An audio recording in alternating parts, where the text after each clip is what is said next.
Hi hello നമസ്കാരം. Venice കിച്ചണിലേക്ക് എല്ലാവർക്കും സ്വാഗതം. അങ്ങനെ ഒരു പിറന്നാളും കൂടി കഴിഞ്ഞു. ഡിസംബർ 7-ാം തീയതി എന്നെ വിഷ് ചെയ്ത എല്ലാവർക്കും ഒരുപാട് താങ്ക്സ്. 7-ാം തീയതി എന്താ വിനി ചെയ്തത്, എങ്ങനെയാണ്, എന്തായിരുന്നു പിറന്നാൾ, എന്തൊക്കെ പറയൂ, ആ ദിവസം എങ്ങനെയായിരുന്നു പറയൂ എന്നൊക്കെ പറഞ്ഞ് ഒരുപാട് മെസ്സേജ് ഉണ്ടായിരുന്നു.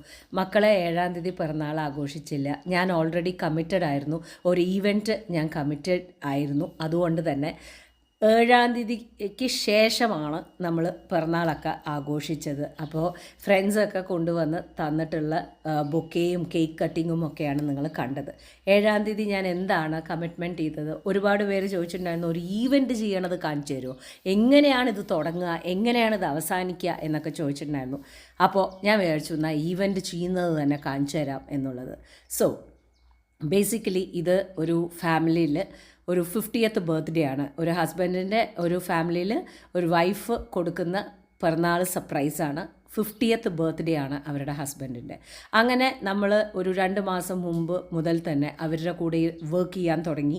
അവർക്ക് എന്താ വേണ്ടേ എന്നുള്ളത് ചോദിക്കാൻ തുടങ്ങി. അവർക്ക് വേണ്ട കാര്യങ്ങളൊക്കെ ഡീറ്റെയിൽസാണ് നമ്മൾ ആദ്യം മനസ്സിലാക്കുന്നത്. സോ ആ ഒരു പേഴ്സണൽ ഷെഫ് എന്നുള്ള നിലയിൽ ഈച്ച് ഡീറ്റെയിൽസ് നമ്മൾ മനസ്സിലാക്കിയിട്ട് അന്നത്തെ ദിവസം വൈകുന്നേരമാണ് പാർട്ടി തുടങ്ങുന്നത്.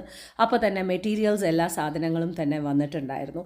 ഇനിയാണ് നമ്മളുടെ അവർ ഉദ്ദേശിച്ച കാര്യം നമ്മളുടെ അടുത്ത് പറഞ്ഞിട്ടുണ്ട് ഓൾറെഡി. അതിനെ നമ്മൾക്ക് അതിൻ്റെ രീതിയിൽ അതാക്കണം എന്നുണ്ടെങ്കിൽ നമുക്കൊരു ഐഡിയ വേണം, നമ്മളതിനെ എങ്ങനെ ഭംഗിയാക്കണം എന്നുള്ളത് നമുക്കറിയണം. സോ ഫൈനൽ സെറ്റപ്പുകളിലേക്കാണ് ഇനി പോകുന്നത്. സോ ഞാൻ എങ്ങനെയാണ് വർക്ക് ചെയ്യുകയെന്ന് വെച്ചാൽ, വരുന്ന ആൾക്കാരുടെ അടുത്ത് കംപ്ലീറ്റ് ആയിട്ട് എന്നാൽ നിങ്ങൾ അങ്ങോട്ട് ചെയ്തോളൂ എന്ന് പറഞ്ഞ് വിടാറില്ല. ഞാൻ അവരുടെ കൂടെ തന്നെ നിന്ന് വർക്ക് ചെയ്യാറാണ് പതിവ്. അതായത് എന്താണ് പറയുക, ഇന്നവിടെ ടേബിൾ ഇടണം, ഇന്നവിടെ ഇത് വെക്കണം എന്ന് പറഞ്ഞിട്ട് ഞാൻ മിണ്ടാണ്ട് പോവാറില്ല. എങ്ങനെയാണ് അത് ചെയ്യേണ്ടത്, അവരുടെ മനസ്സിലത്തെ കാര്യം അവർ എന്നോട് പറഞ്ഞ കാര്യമാണ്. അപ്പോൾ അതിനെ ആ ഡ്രീം പോലെ തന്നെ ആ ഒരു ബ്യൂട്ടിഫുൾ മെമ്മറി ആയിട്ടുള്ള രീതിയിൽ അത് ചെറിഷ് ചെയ്യണം എന്നുള്ളത് കൊണ്ട് തന്നെ ഞാൻ ഓരോ പോയിൻറ്റും മേക്ക് ഷുവർ ചെയ്യാറുണ്ട്.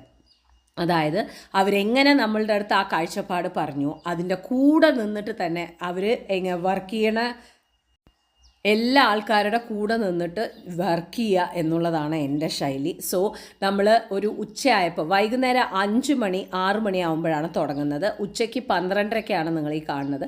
12:30ക്ക് ടേബിൾ സെറ്റപ്പും കാര്യങ്ങളും ഒക്കെയാണ് തുടങ്ങുന്നത്. അപ്പോൾ ഇപ്പം നമ്മുടെ ഐഡിയ വെച്ചിട്ട് എങ്ങനെയാണെന്ന് വെച്ചാൽ ഒരു പ്രൈവറ്റ് ഡിന്നറാണ് അവർക്ക് ഉണ്ടാവാൻ പോണേ.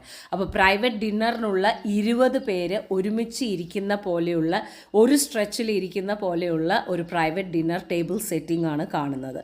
പിന്നെ അത് കഴിഞ്ഞ് കഴിഞ്ഞാൽ വളരെ പ്രൊഫഷണൽ ആയിരിക്കും കാര്യങ്ങൾ. ആ പ്രൊഫഷണലോട് കൂടിയിട്ട് അവർ പറയുന്ന വിഭവങ്ങളാണ്, പാസ് അറൗണ്ട്സ് ആണ് നമ്മൾക്ക് പോയിക്കൊണ്ടിരിക്കുന്നത്. ഫോർ എക്സാമ്പിൾ, അവരുടെ മെയിൻ ഡിഷസ് എന്ന് നോക്കുകയാണെന്നുണ്ടെന്നുണ്ടെങ്കിൽ ഇറ്റ് വാസ് കൊറിയൻ, മെക്സിക്കൻ, തായ്, അതേമാതിരി തന്നെ സ്പാനിഷ് ഒക്കെ ആയിരുന്നു.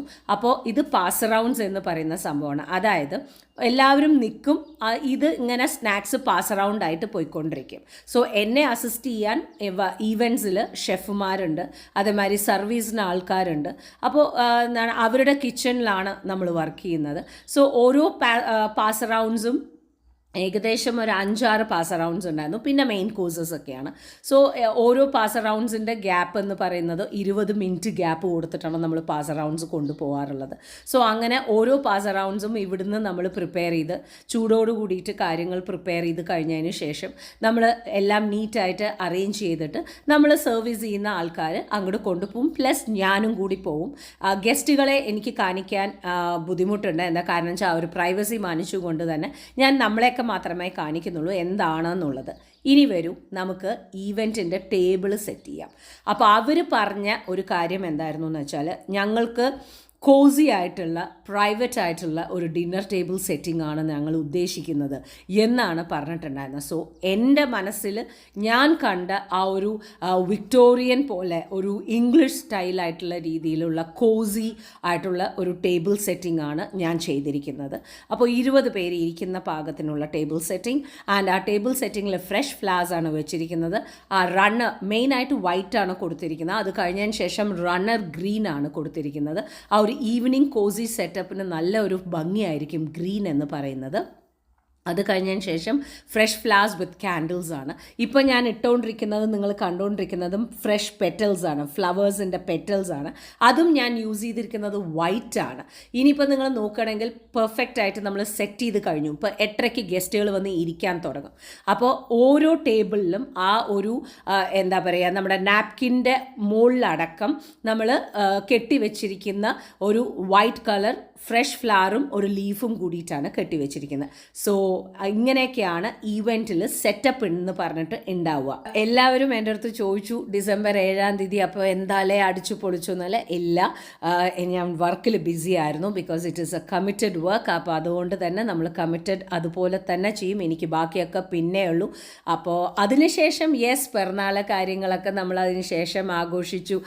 ഫ്രണ്ട്സൊക്കെ വന്നു, കേക്ക് കട്ട് ചെയ്തു, എല്ലാ കാര്യങ്ങളൊക്കെ ചെയ്തു. പക്ഷേ ഇമ്പോർട്ടൻറ്റ് വാസ് മൈ വർക്ക്. അപ്പോൾ ആ വർക്ക് കളഞ്ഞിട്ട് ഞാൻ ഒന്നിനും കോംപ്രമൈസ് ചെയ്യാറില്ല. അപ്പോൾ ഇതുപോലെയുള്ള ഈവൻറ്റ്സ് ഒക്കെയാണ് ഞാൻ എടുത്ത് ചെയ്യുന്നത്.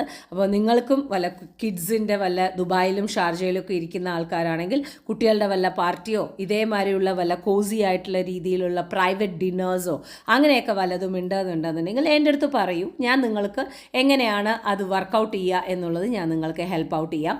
ഇങ്ങനെയുള്ള കോസി ഡിന്നേഴ്സാണ് ഇപ്പോൾ ആൾക്കാർ പ്രിഫർ ചെയ്യുന്നത്. കൂടുതൽ ബഹളങ്ങളൊന്നും ഇല്ലാതെ അവനവൻ്റെ ആൾക്കാരുടെ കൂടെ ഇരുന്ന് സെലിബ്രേറ്റ് ചെയ്യണം. അപ്പോൾ പിറന്നാൾ ദിവസം ഇതൊക്കെയാണ് സംഭവിച്ചത് കേട്ടോളൂ.